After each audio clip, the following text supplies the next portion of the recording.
واقعہ کربلا تاریخ کا دردناک واقعہ ہے۔ یہ اقتدار کی جنگ نہیں تھی، اقدار کی جنگ تھی۔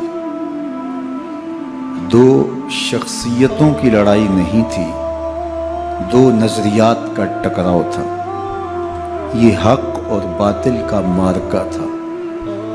یزید ظلم کا استعارہ ہے، حسین ابن علی امن کی علامت ہے۔ یزید جبر کا پتلا ہے، حسین صبر کا پیکر ہے۔ یزید اپنی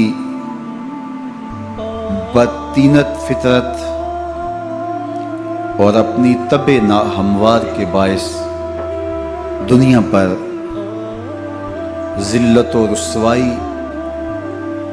ظلم، جبر، جور و زیادتی کی علامت بن کے ابھرا، اور حسین ابن علی رضی اللہ تعالی عنہ حق و صداقت کا نشان بن کے ابھرا۔ کربلا کے تپتے ہوئے ریگزار میں حسینی اور یزیدی دو کردار سامنے آتے ہیں۔ اقبال نے کہا تھا، موسیٰ و فرعون و شبیر و یزید، ایند و قوت از حیات آید پدید، زندہ حق از قوت شبیری است، باطل آخر داغ حسرت میری است، سرخ رو عشق غیور از خون او، شوخی ای مصرع از مضمون او، تا قیامت قطع استبداد کر، موج خون او چمن ایجاد کر۔ یزید بہدل کی بیٹی محسون کا ناپاک بیٹا تھا، اور حسین محمد عربی کی بیٹی فاطمہ کا شہزادہ تھا۔ یزید دمشق کے اطراف میں سرجون اور جریر، اختل جیسے اوباشوں کے جرمٹ میں پل کے جوان ہوا۔ حسین کے گھر کا دروازہ مسجد نبوی کے اندر کھلتا تھا۔ یزید نشے میں دھت ہو کر کے نمازیں چھوڑ دیتا تھا۔ حسین کی کربلا کے اندر بھی نماز تہجد قضا نہیں ہوئی۔ یزید ظلم کا دوسرا نام ہے، حسین امن کی علامت ہے۔ یزید نے زندگی میں ایک مرتبہ حج کیا اور شراب کے مٹکے ساتھ لے کے آیا، اور اختل اور دیگر گویوں اور مغنیوں کو اپنے ساتھ رکھا تاکہ سفر آسانی سے کٹے۔ حسین ابن علی نے 25 حج سواری ہونے کے باوجود پیدل کیے۔ یزید حج بیت اللہ کے بعد مدینہ المنورہ آیا اور شراب کی ایک مجلس بپا کی۔ حضرت امام حسین رضی اللہ تعالی عنہ جب وہاں پہنچے تو شراب کی پھیلی ہوئی بدبو کو محسوس کرتے ہوئے فرمایا، یہ بو کیسی ہے؟ تو نشے میں دھت یزید بولا، یہ شام میں بنتی ہے، اور ایک جام منگوایا اور اس کو پیتے ہوئے دوسرا جام حضرت امام حسین رضی اللہ تعالی عنہ کی طرف بڑھاتے ہوئے کہا، ابا عبداللہ لیجئے۔ تو حضرت امام حسین رضی اللہ تعالی عنہ نے فرمایا، میں اس کی طرف دیکھتا بھی نہیں ہوں، اور پھر وہ عشقی اشعار پڑھنے لگا۔ جب یزید کی شراب نوشی کا منظر امام حسین رضی اللہ تعالی عنہ اپنی آنکھوں سے دیکھ چکے تھے، تو مجھے بتاؤ یزید کے ہاتھ پہ امام حسین کا پاک ہاتھ کیسے آتا؟ حضرت امام حسین رضی اللہ تعالی عنہ جس ماحول میں پلے تھے، جس ماحول میں پرورش پائی تھی، جس ماحول میں رہے تھے، وہ پاکیزہ اور تقدس مآب ماحول تھا۔ اور یزید کبھی اطراف دمشق میں، کبھی غوطہ میں، کبھی الخضرہ محل میں، اور کبھی کہاں داد عیش دیتا رہا اور لہو و لعب کے اندر مصروف رہا، اور اس کی زندگی ان چیزوں سے عبارت تھی. وہ محرمات کو حلال قرار دیتا، شراب نوشی اس کی ہڈیوں میں رچی ہوئی تھی، اور شریعت بیضا کا مذاق اڑایا کرتا. اور حسین ابن علی رضی اللہ تعالی عنہ کی دوستیاں جن لوگوں سے تھی وہ عبداللہ ابن عباس تھے، عبداللہ ابن عمر تھے، حضرت عبد الرحمن بن ابو بکر رضی اللہ تعالی عنہ تھے. یزید تو جوا کھیلتا رہا، یزید تو قمار بازی کرتا رہا، یزید تو شراب نوشی کرتا رہا، اور حسین ابن علی مسجد نبوی کے ممبر میں حضور کے پہلوؤں میں بیٹھتے رہے. زمانے نے وہ منظر دیکھا کہ سرخ رنگ کے جوڑے پہنے ہوئے حسنین کریمین حجرہ فاطمہ سے نکلتے ہیں. کم عمری کی وجہ سے کبھی گرتے ہیں، کبھی سنبھلتے ہیں، اور آقا کریم خطبہ ارشاد کر رہے ہیں، خطبہ چھوڑ کے حضور نے شہزادوں کو اٹھا لیا. وہ منظر بھی زمانے نے دیکھا. حضرت عبداللہ بن شداد کہتے ہیں کہ حضور سجدے میں تھے اور سجدہ اتنا طویل ہو گیا، ہمیں لگا یا تو وحی کا نزول ہو رہا ہے یا پھر اللہ کا حکم آ گیا اور اللہ کے محبوب کی روح قبض کر لی گئی. لیکن میں نے جب نظریں اٹھا کے ننکیوں سے دیکھا تو کیا منظر تھا کہ حسین ابن علی حضور کی پشت پہ بیٹھے ہوئے اور میرے آقا سجدے کو طول دے رہے ہیں. اللہ اکبر. حسین کے لیے پیغمبر کے سجدوں کو طول دیا جا رہا ہے. حسین ابن علی کبھی ممبر پہ حضور کی اطراف میں بیٹھتے ہیں. وہ منظر بھی دنیا نے دیکھا کہ حضور کے مبارک کندھوں پر حسین ابن علی بیٹھے ہیں اور حضور کی زلفوں کو پکڑا ہوا ہے. تو حضرت عمر رضی اللہ تعالیٰ عنہ دیکھ کے کہتے ہیں واہ واہ کیسی سواری میسر آئی حسین ابن علی کو. تو میرے آقا مسکرا کے کہتے ہیں عمر سواری دیکھتے ہو سوار بھی تو دیکھو. اللہ اکبر. حضرت اسامہ بن زید بن حارثہ رضی اللہ تعالیٰ عنہ فرماتے ہیں رات کا ایک پہر گزر گیا اور مجھے حضور سے کوئی کام تھا. میں آقا کریم کی خدمت میں حاضر ہوا، در دولت پہ دستک دی. حضور تشریف لائے تو چادر اوڑی تھی، بکل کی ہوئی تھی میرے حضور نے. تو میں نے اپنی حاجت کہی تو حضور نے میری حاجت پوری کر دی. لیکن ایک منظر میں نے دیکھا کہ حضور نے جو چادر کی بکل فرمائی تھی اس کے اطراف میں پہلوؤں میں ابھار تھے جس طرح اندر کوئی ہو. مجھ سے نہ رہا گیا، میں نے پوچھ لیا. میں نے کہا بندہ نواز چادر کے اندر کیا ہے؟ فکاشفہ. تو حضور نے چادر کو کھول دیا. فائز الحسن والحسین علی ورکہ. تو کہتے ہیں میں نے اپنی آنکھوں سے دیکھا ایک پہلو سے امام حسین لپٹے ہوئے تھے، ایک پہلو سے امام حسن لپٹے ہوئے تھے. فرمایا یہ میرے بیٹے ہیں، یہ میری بیٹی کے بیٹے ہیں. اے اللہ میں ان سے پیار کرتا ہوں، تو بھی ان سے پیار کر، جو ان سے پیار کرے اس سے بھی پیار کر. ان کی محبت کا درس دیا، ان کے پیار کا سبق پڑھایا. کہا ان سے پیار کرنے والا میرے سے پیار کرنے والا ہے، ان سے بغض رکھنے والا میرے سے بغض رکھنے والا ہے. ان کی تکلیف حضور کو بے چین کر دیتی تھی. حضرت سیدہ فاطمہ الزہرا رضی اللہ تعالی عنہ کے گھر کے قریب سے گزرے تو حضرت امام حسین کے رونے کی آواز آ رہی تھی. تو آقا کریم علیہ السلام نے فرمایا کہ فاطمہ حسین کو چپ کرواؤ. الا تعلمی ان بقاءہ یوزینی. تو جانتی نہیں حسین کا رونا مجھے دکھ دیتا ہے.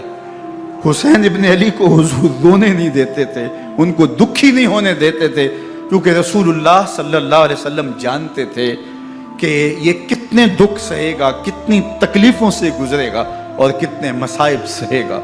زمانے نے وہ گھڑیاں بھی دیکھیں کہ حضرت حذیفہ بن یمان رضی اللہ تعالیٰ عنہ فرماتے ہیں کہ میں حضور کی خدمت میں نماز مغرب کی ادائیگی کے لیے حاضر ہوا، اور میں نے یہ اجازت خاص طور پہ اپنی ماں سے اس شرط پہ لی تھی کہ امی آپ مجھے اجازت دیں، میں حضور کی خدمت میں حاضر ہوتا ہوں، مغرب کی نماز بھی ادا کروں گا اور پھر حضور سے عرض کروں گا حضور میرے لیے اور میری ماں کے لیے بخشش کی دعا کر دیجئے. ماں نے اس شرط پہ اجازت دے دی اور میں حضور کی خدمت میں آ گیا. نماز مغرب ادا کی، سلام پھرا تو میرے دل میں آرزو تھی میں حضور سے عرض کروں حضور میرے لیے اور میری ماں کے لیے مغفرت کی بخشش کی دعا کر دیں. لیکن حضور عبادات میں، ذکر میں، نوافل میں ایسے مشغول ہوئے کہ میں آرزو رکھنے کے باوجود بھی عرض نہ کر سکا. خیر نماز عشاء کا وقت ہوا، اذان پکاری گئی، حضور مصلی پہ آئے، نماز پڑھی، سلام پھرا، تو میرے دل میں پھر خیال آیا کہ ماں سے ایک نماز کی چھٹی لی تھی، نمازیں بھی 2 ہو گئیں، ماں نے جاتے پوچھنا ہے حضور سے میرے لیے اور اپنے لیے مغفرت کی، بخشش کی دعا کروائی تھی، تو کیا جواب دوں گا؟ اور حضور اٹھے اور کاشانہ اقدس کی طرف چل دیے۔ اب میرے دل میں یہ خیال رہ کے آ رہا تھا کہ ماں کو کیا جواب دوں گا؟ میں تو حضور سے بخشش و مغفرت کی دعا کروا ہی نہیں سکا۔ جب حضور چل پڑے تو غیر ارادی طور پہ میں بھی حضور کے پیچھے چل پڑا۔ چلنے میں تھوڑی سی رفتار تیز ہو گئی، جس سے قدموں کی آہٹ پیدا ہوئی۔ تو جب آواز پیدا ہوئی تو حضور نے رخ پھیرے بغیر فرمایا من ھذا، میرے پیچھے پیچھے کون آ رہا ہے؟ پھر خود ہی کہا حذیفہ تو نہیں؟ تو میرا دل دھڑک رہا تھا، قل تو نعم، میں نے کہا جی حضور میں حذیفہ ہوں۔ فرمایا ما حاجتک غفر اللہ لک ولامک، کیا کام ہے؟ اللہ تجھے بھی بخش دے، تیری ماں کو بھی بخش دے۔ اب جو کام تھا وہ جنبش لب سے پہلے ہی ہو گیا، یہاں تو لفظوں کا سہارا بھی نہیں لینا پڑتا، وہ بند لبوں کی بولیاں بھی سنتے ہیں۔ اقبال بولا ہے فروغت صبح آثار و دہور، چشم تو بی نندائے ما فی الصدور، تیری نظر تو سینوں کے چھپے راز بھی دیکھتی۔ تو کہا ما حاجتوں کا غفر اللہ لک ولامک، اللہ تجھے بخش دے، تیری ماں کی بھی مغفرت کر دے، کیا کام ہے؟ اب جو کام تھا وہ تو ہو گیا۔ تو میرے حضور نے ارشاد فرمایا حذیفہ سنو، ابھی ایک فرشتہ آیا ہے جو اس سے قبل دھرتی پر پہلے کبھی نہیں آیا، آج پہلی مرتبہ اللہ سے اجازت لے کے 2 کام کرنے آیا ہے۔ ایک تو مجھے سلام کرنے آیا ہے، اور دوسرا خوشخبری دینے آیا ہے کہ آپ کی بیٹی فاطمہ جنتی عورتوں کی سردار ہے، اور حسن اور حسین جنتی جوانوں کے سردار۔ ایک طرف یزید ناپاک میسون کا پلیت بیٹا، اور ایک طرف محمد عربی کا نواسا، فاطمہ کے دودھ کا اثر، علی المرتضیٰ کے خون کی تاثیر، رسول اللہ صلی اللہ علیہ وسلم کے کندھوں پہ بیٹھنے والا۔ ایک دن حضور نے امام حسین رضی اللہ تعالیٰ عنہ کے ہاتھ پکڑ لیے اور ان کے پاؤں اپنے پاؤں پہ رکھے، اور پھر فرمایا بیٹے آگے بڑھو، اور ان کے پاؤں حضور کی پنڈلیوں پہ آئے۔ پھر کہا بیٹے اور آگے بڑھو، حتیٰ کہ ان کے پاؤں حضور کی رانوں پہ آئے۔ پھر فرمایا بیٹا اور آگے بڑھو، تو ان کے پاؤں حضور کے مبارک بطن اقدس پہ آئے۔ پھر بازوؤں کو کھینچ کے اپنے قریب کیا اور حسین ابن علی کے منہ میں اپنی زبان رکھ دی، اور وہ اس طرح چوس رہے تھے جس طرح کھجور چوسی جاتی ہے۔ تو اللہ کے محبوب علیہ السلام نے حسین ابن علی کو اپنی زبان کا لعاب دہن دے کر کے، وہ شیر رحمت دے کر کے، وہ کوثر و تسلیم سے پاکیزہ تر آب رحمت عطا کر کے ان کی ہمیشہ کے لیے پیاس بجھا دی، تاکہ کل کربلا کے تپتے ہوئے ریگزار میں حسین ابن علی کو پیاس کی شدت تنگ نہ کرے اور پائے استقلال میں لغزش نہ آنے پائے۔ ان نازوں سے پالے ہوئے حسین کو، ان محبتوں سے پالے ہوئے حسین ابن علی کو امتحان بھی اتنے بڑے درپیش تھے۔ یاری تیری سونا پر ازمیشاں تیریاں اگ، سونا پرکھیا جامدہ ہے نال اگاں دے لگ۔ جتنا بڑا شخص ہوتا ہے اتنی آزمائشیں بھی بڑی ہوتی ہیں۔ پیغمبر رحمت کی آغوش میں کھیلنے والا، حجرہ فاطمہ کا جانشین، مصلی رسول کا وارث، منبر رسول صلی اللہ علیہ وآلہ وسلم پر حضور کے مبارک پہلو اور گود میں بیٹھنے والا حسین، حضور کی زبان چوسنے والا حسین، حضور کے کندھوں پہ سواری کرنے والا حسین، آقا کریم علیہ الصلوۃ والسلام کے مبارک سجدے کی حالت کے اندر حضور کی پشت پہ کھیلنے والا حسین، جس حسین کا دروازہ مسجد نبوی کے اندر کھلتا تھا اور یزید کی کرتوتوں کے چشم دید گواہ تھے۔ یزید جب تخت نشین ہوتا ہے تو اسے یہ فکر ہوتی ہے کہ امام حسین، عبداللہ بن زبیر، عبداللہ بن عمر، عبداللہ ابن عباس یہ میری بیعت کریں۔ اور وہ ولید بن عقبہ کو لکھتا ہے کہ ہر صورت میں ان کی بیعت لو، اور اگر بیعت نہ دیں تو سختی کرو۔ حضرت امام حسین رضی اللہ تعالی عنہ کو بلاوا آتا ہے کہ آپ کو دارالامارت میں گورنر ہاؤس میں بلایا جا رہا ہے۔ ولید بن عقبہ کا پیغام آپ کو پہنچتا ہے۔ آپ اس وقت فرماتے ہیں کہ اس وقت جو پیغام پہنچا ہے وہ کسی خطرے سے خالی نہیں ہے، تو کچھ سواروں کو ساتھ لیا، کہا تم دارالامارت کے باہر کھڑے رہنا، اگر میری آواز بلند ہوئی تو اندر آ جانا، ورنہ تم انتظار کرنا۔ آپ اندر گئے۔ ولید بن عقبہ نے مروان کو بھی بلایا تھا۔ مروان بن حکم یہ گورنر مدینہ ولید سے پہلے رہ چکا ہے، تو اس نے مشورہ دیا کہ سختی کی جائے۔ خیر ولید بن عقبہ نے کہا کہ یہ خط ہے، حضرت امیر معاویہ کا انتقال ہو گیا اور یزید تخت نشین ہوا ہے، لہٰذا وہ آپ سے بیعت کا مطالبہ کرتا ہے۔ تو حضرت امام حسین رضی اللہ تعالیٰ عنہ نے فرمایا کہ میرے جیسا شخص یوں چھپ کے بیعت نہیں کر سکتا، اور آپ واپس پلٹے۔ مروان بن حکم نے ولید بن عقبہ کو کہا کہ یہ موقع ہے، جانے نہ دیا جائے، اگر یہ نکل گئے تو دوبارہ تم قابو نہیں پا سکو گے، اور انہیں یہیں قتل کر دیا جائے۔ حضرت امام حسین رضی اللہ تعالیٰ عنہ نے یہ بات سن لی۔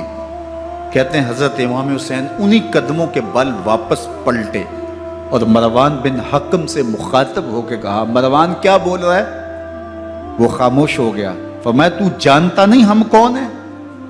آنا حسین ابن علی ابن ابی طالب، میں حسین ہوں، میں علی کا بیٹا ہوں، ہمارے گھر میں قرآن اترتا رہا ہے، وحی کا نزول ہوتا رہا ہے، اور یزید فاسق ہے، فاجر ہے، مسلمانوں کا قاتل ہے اور شرابی ہے، میں ڈنکے کی چوٹ پہ یزید کی بیعت سے انکار کرتا ہوں۔ بس حیدری کچھار سے محمدی شیر نکل آیا ہے۔ اب اوسان خطا ہو گئے، راستہ چھوڑ دیا، واپس آئے، سیدہ زینب سے ملے، کہا مدینے کو چھوڑنا پڑے گا۔ کہا بھیا کیا ہوا؟ کہا یزید بیعت لینے پہ مصر ہے اور میں کسی صورت بھی بیعت نہیں کروں گا۔ رسول اللہ کا مدینہ ہمارے خون سے لالہ زار بنے گا، میں نہیں چاہتا کہ حضور کے شہر نور کی حرمت پامال ہو۔ دوستو وہ کیسا منظر ہوگا جب حسین ابن علی نے آخری حاضری حضور کے روضے پہ دی ہو۔ حاجی یا معتمر 10 دن کے لیے، 8 دن کے لیے، 20 دن کے لیے مدینہ المنورہ عارضی سکونت اختیار کرتا ہے، اور حضور کے روضہ انور سے، اس شہر نور سے، ان گلیوں سے، ان بام و در سے ایسا مانوس ہو جاتا ہے کہ جب واپس پلٹ رہا ہوتا ہے ان دعاؤں کے ساتھ کہ دوبارہ آنا بھی نصیب ہو، اور اسے لگتا ہے کہ میں دوبارہ بھی بلایا جاؤں گا، لیکن اس کے باوجود شہر حبیب چھوڑنا قیامت سے کم نہیں ہوتا۔ اعظم چشتی مرحوم آخری بار جب حضور کے روضہ انور پہ گئے تو بیمار تھے، ویل چیئر پہ تھے۔ باب بقی سے باہر نکلے تو خادم سے کہا کہ میری ویل چیئر پیچھے سے کھینچو تاکہ میرا رخ روضہ انور کی طرف رہے، اور وہ پیچھے سے کھینچتا چلا جا رہا ہے، اور جب باب مکہ سے پیچھے جنت البقیع کے قریب سے گنبد خضرا نگاہوں سے اوجل ہونے لگا تو اعظم چشتی مرحوم نے کہا، جان بدن سے نکلتی ہے اعظم، جان بدن سے نکلتی ہے اعظم، کوئی آسان ہے مدینے سے جدا ہونا، کوئی آسان ہے مدینے سے جدا ہونا۔ یہ اس شخص کی کہانی ہے جو 10 دن، 5 دن، مہینہ، 2 ماہ وہاں رہتا ہے، اور پھر اس شہر کو چھوڑ کے آنا اس کے لیے آسان نہیں ہوتا۔ اور مجھے بتاؤ کہ حسین جو پیدا مدینے میں ہوا، جس کے گھر کا دروازہ مسجد نبوی کے اندر کھلتا تھا، جو مسجد نبوی کے اندر پرورش پا کے جوان ہوتا ہے اور مدینے کی گلیوں میں کھیلتا رہا، اس حسین ابن علی کے لیے مدینہ چھوڑنا، اور پھر وہ اس بات کا علم اور شعور رکھتے تھے کہ یہ آخری بار حضور کے در پہ حاضری ہے، دوبارہ اس شہر نور میں نہیں آ سکوں گا، تو کیا قیامت ہوگی اور کیا منظر ہوگا۔ محمد بن حنفیہ کے علاوہ خاندان نبوت کے جتنے لوگ تھے ان سب نے شہر مدینہ کو الوداع کہا، اور رات کے موقع میں مدینہ المنورہ کو، مسجد نبوی کو چھوڑ کر کے مکہ کی جانب عازم سفر ہوئے۔ 3 شعبان المعظم کو مکہ المکرمہ پہنچتے ہیں، ادھر کوفیوں کے خطوط آنے شروع ہو جاتے ہیں۔ حضرت امام حسین رضی اللہ تعالیٰ عنہ مسلم بن عقیل رضی اللہ تعالیٰ عنہ کو صورتحال معلوم کرنے کے لیے بھیج دیتے ہیں۔ 40,000 کوفی آپ کے ہاتھ پہ بیعت کر لیتے ہیں۔ ادھر 25 پیدل حج کرنے والے حضرت امام حسین 8 ذی الحج کو احرام باندھتے ہیں، لیکن آپ کو پتہ چلتا ہے کہ حاجیوں کے روپ میں قاتل چھپا دیے گئے، تو آپ اس احرام کو حج کی بجائے عمرے میں بدلتے ہیں اور کوفے کی جانب عازم سفر ہوتے ہیں۔ کائنات والو، ذرا سینے پہ ہاتھ رکھ کے دیکھو کہ یہ کتنا مشکل مرحلہ تھا۔ اس دین کی آبرو کو بچانے کے لیے حضرت امام حسین رضی اللہ تعالیٰ عنہ نے کتنا بڑا قدم اٹھایا۔ آپ کے بہی خواہ، دوست، احباب عبداللہ بن عمر یہ سارے روکتے ہیں۔ عبداللہ بن عباس کہتے ہیں حضرت نہ جائیے، الکوفی لا یوفی، کوفی کبھی وفا نہیں کرتے، آپ کے والد کو وہاں شہید کیا گیا، لیکن آپ ایک فرض کو نبھانے جا رہے ہیں۔ میرے غم گسارو، میرے مہربانوں، نہ روکو مجھ کو جانے دو، مجھے نانے کے دی کی ڈوبتی کشتی بچانے دو، میں جاتا ہوں کہ دنیا پر وفا کا نام رہ جائے، میں رہوں نہ رہوں پر عظمت اسلام رہ جائے۔ میں نہیں جاتا تو نبی کے گھر کی آن جاتی ہے، میں نہیں جاتا تو نبی کے گھر کی آن جاتی ہے، تمہارا دین جاتا ہے، میری غیرت ایمان جاتی ہے۔ حضرت امام حسین یہاں سے چلتے ہیں، ابھی راستے میں ہی پہنچتے ہیں کہ یہ خبر آتی ہے کہ کوفے والوں نے بے وفائی کر دی، حضرت مسلم بن عقیل رضی اللہ تعالیٰ عنہ کو شہید کر دیا گیا، نعمان بن بشیر معزول کر دیے گئے، ابن مرجانہ ابن زیاد وہاں متعین کر دیا گیا جو سخت گیر شخص تھا، اور اس نے لوگوں کو ڈرایا، دھمکایا، اور کوفے کے لوگوں کے دل بدل گئے اور وہ بیعتیں توڑنے لگے۔ وہ منظر مسجد کوفہ کا کتنا دل گداز تھا، جب امام نماز کے لیے کھڑے ہوئے تو 40,000 لوگ آپ کے پیچھے تھا۔ جب سلام پھیرا اور امام نے دیکھا کہ پیچھے لوگ نہیں ہیں، پھر لوگوں نے اپنے دروازے بھی بند کر لیے۔ رات کی تنہائیاں ہیں اور حضرت مسلم بن عقیل کو کوئی پناہ دینے والا نہیں، لوگوں نے دروازے بند کر لیے کہ کہیں ہمارے گھر میں نہ آ جائیں اور ہم مشقت اور حکومتی تشدد کا شکار نہ ہوں۔ کتنا دردناک لمحہ ہے حضرت مسلم بن عقیل رضی اللہ تعالیٰ عنہ پہ، اور پھر حضرت مسلم بن عقیل بے دردی سے شہید کر دیے جاتے ہیں۔ آپ ابھی راستے میں ہیں، یہ ساری کہانی پہنچتی ہے کہ حضرت مسلم شہید کر دیے گئے اور بے دردی سے شہید کر دیے گئے۔ وہ جنہوں نے خط لکھے تھے کہ ہم آپ کے ساتھ ہیں اور ہم منتظر ہیں، چشم بھرا ہیں، آپ کے قدموں کی چاپ سننے کے لیے بیتاب ہیں، آج انہوں نے بیعتیں توڑ دی۔ 40,000 کوفی منحرف ہو گئے۔ مسجد کوفہ کا وہ منظر کس قدر روح کو تڑپا دینے والا تھا۔ ہم پچھلے سال عصر اور مغرب کے درمیان جب کوفہ پہنچے تو سورج ڈوبنے کے قریب تھا۔ میں نے اپنی زندگی میں اتنا اداس موسم کہیں نہیں دیکھا جتنا اداس موسم کوفے میں دیکھا۔ ایسے لگتا تھا جس طرح کوفے کی آب و ہوا آج بھی شرمندہ ہے۔ جو مسلم بن عقیل اور خاندان نبوت کے ساتھ اہل کوفہ نے کیا، حضرت امام حسین رضی اللہ تعالیٰ عنہ کو ان کے بہی خواہوں نے، اعزاء نے، اقربا نے، دوستوں نے، آوان و انصار نے، ساتھیوں نے کہا کہ حضرت حالات یکسر تبدیل ہو گئے، اب ہمیں مراجعت کر جانی چاہیے، واپس پلٹ جانا چاہیے۔ تو حضرت امام حسین کافی سوچ بچار میں رہے، پھر اس کے بعد آپ نے فیصلہ کیا کہ ہم آگے بڑھیں گے۔ دوستوں نے کہا کہ حضرت اگر آپ آگے بڑھیں گے تو ہمیں لگتا ہے کہ وہ آپ کے ساتھ سلوک اچھا نہیں کریں گے اور آپ بچوں کے سامنے پیاسے شہید کر دیے جائیں گے۔ تو حضرت امام حسین رضی اللہ تعالیٰ عنہ نے وہاں ایک خطبہ ارشاد فرمایا کہ لوگوں تم جو مجھے بتا رہے ہو مجھے اچھی طرح معلوم ہے، جو تم مجھے منظر پیش کر رہے ہو وہ میری نگاہوں میں ہے، اور جو کچھ ہونے والا ہے چشم تصور وہ منظر دیکھ رہی ہے۔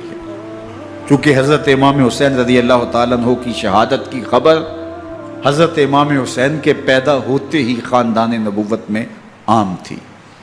حضور علیہ الصلوۃ والسلام کو یہ بات جبریل امین نے آ کے بتائی تھی جب حسین ابن علی کے ساتھ حضور محبت کا اظہار کر رہے تھے، تو یہ جبریل امین نے آ کے کہا تھا حضور آپ کا یہ بیٹا ارض طف میں شہید کر دیا جائے گا، اور کربلا کی مٹی لا کے حضور کو دی اور ام سلمہ کو حضور نے عطا کر دی۔ حضرت ام سلمہ کہتی ہیں کہ ایک دن میں سوئی تو خواب دیکھا کہ حضور کے مبارک بال بکھرے ہوئے ہیں اور سخت پریشان ہیں، تو میں نے کہا کہ حضور آپ کی یہ کیا حالت ہے؟ وَبِيَدِهِ قَارُورَةٌ، اور حضور کے ہاتھ میں ایک شیشی ہے، فِيهَا دَمٌ، جس کے اندر خون ہے۔ تو میں نے کہا حضور یہ کیا؟ فرمایا میں قتل گاہ حسین سے آ رہا ہوں اور یہ حسین ابن علی کا خون ہے۔ تو کہا 10 محرم کا دن تھا، دوپہر کا یہ منظر تھا، میں کیلولہ کر کے اٹھی، جب میں نے دیکھا تو وہ شیشی جس میں کربلا کی مٹی رکھی تھی وہ خون بن چکی تھی۔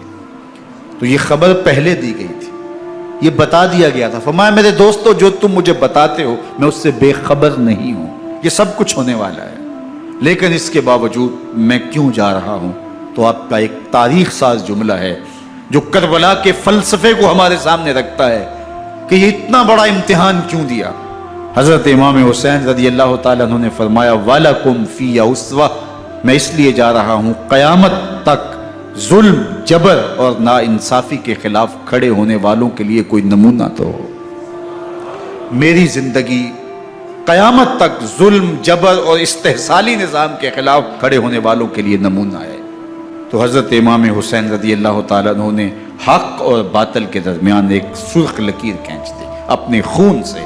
اب حق اور باطل کا امتیاز کرنا مشکل نہیں ہے، کوئی باطل پہ اڑا رہے تو الگ بات ہے، لیکن امتیاز کرنا مشکل نہیں ہے۔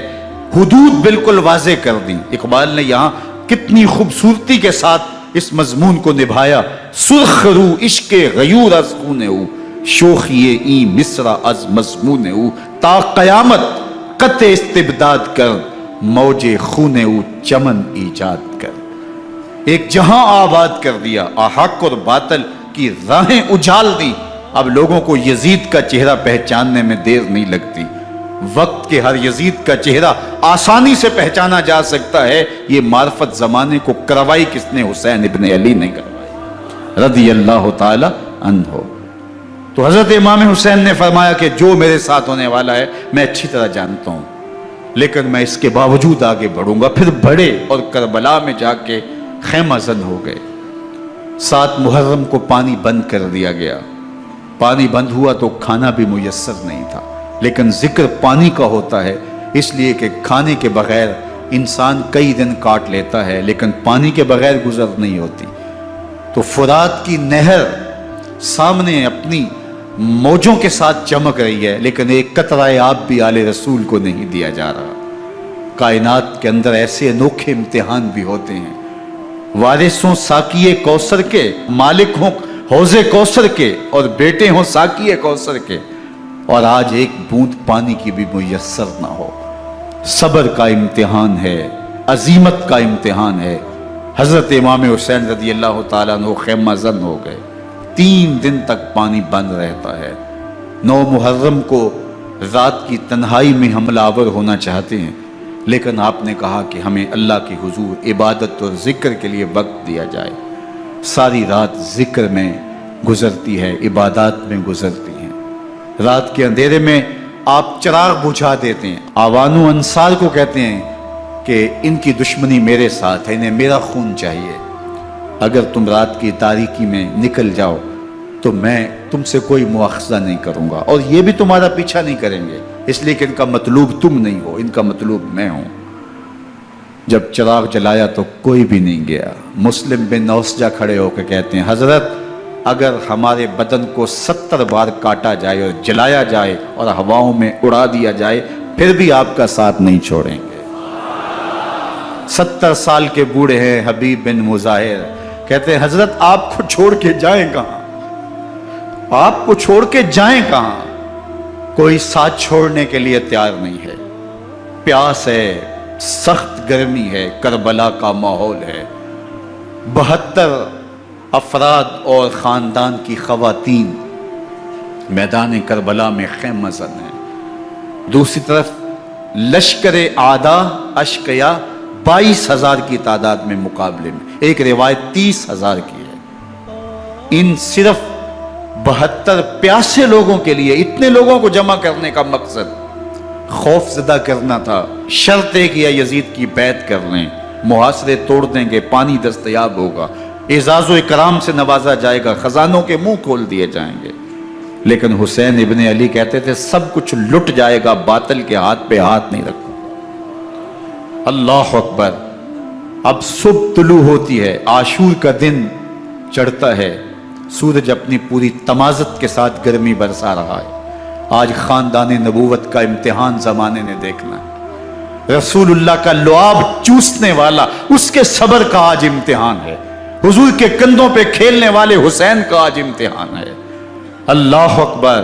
حسین ابن علی تمام حجت کرتے ہیں میں نے تمہارا کچھ نہیں بگاڑا، میں نے کسی کا خون نہیں کیا، میں نے کوئی زیادتی نہیں کی، تم کیوں میرے قتل کے در پہ ہو؟ تم جانتے نہیں میں کون ہوں؟ میں تمہارے نبی کا نواسا ہوں، رسول اللہ صلی اللہ علیہ وآلہ وسلم کے کندھوں پہ کھیلتا رہا ہوں، حضور کا لعاب چوستا رہا ہوں، اور میں بوسہ گاہ رسول صلی اللہ علیہ وآلہ وسلم ہوں۔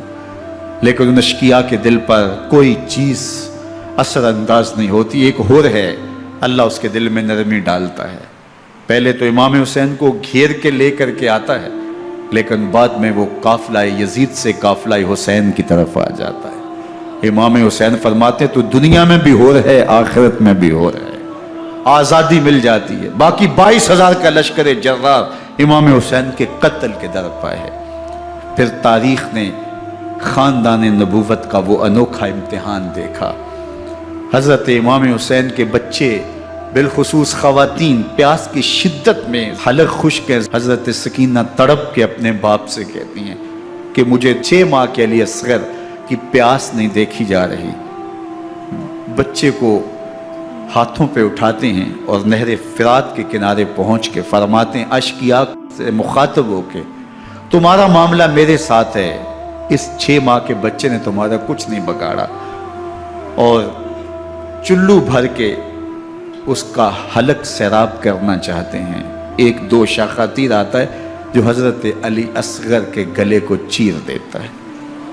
راوی لکھتے ہیں کہ وہ عام تیر نہیں تھا، جانوروں کو شکار کرنے کے لیے جو بڑے تیر ہوتے ہیں وہ 2 شاخہ تیر تھا۔ وہ گردن کو کاٹ دیتا ہے، خون بہنے لگتا ہے، گردن لٹک جاتی ہے۔ حضرت امام حسین وہ بہتا ہوا خون اپنے چلو میں لیتے ہیں اور آسمان کی طرف اچھال کے کہتے ہیں مالک حسین کی یہ قربانی بھی قبول۔ یہ تماشا لبے بام نہیں ہے۔ بچہ بیمار ہو، ڈاکٹر جواب دے دیں، ماں باپ کے ہاتھ پھول جاتے ہیں۔ زندگی کی سانسیں ابھی چل رہی ہوتی ہیں، لیکن ڈاکٹر کہے کہ یہ میرے بس کا روگ نہیں ہے، کہیں اور لے جاؤ، تو زندگی کا لف و نشر غیر مرتب ہو جاتا ہے۔ میں سلام پیش نہ کروں حسین ابن علی کو، 6 ماہ کا علی اصغر ہاتھوں میں دم توڑتا ہے، گردن لٹک جاتی ہے، خون بہ رہا ہے۔ اب خیموں کی طرف بڑھ رہے ہیں، لیکن زبان پہ شکایت نہیں ہے۔ کہتے ہیں مالک حسین کی یہ قربانی قبول کر لے۔ اب خیموں کی طرف آنا، شہر بانوں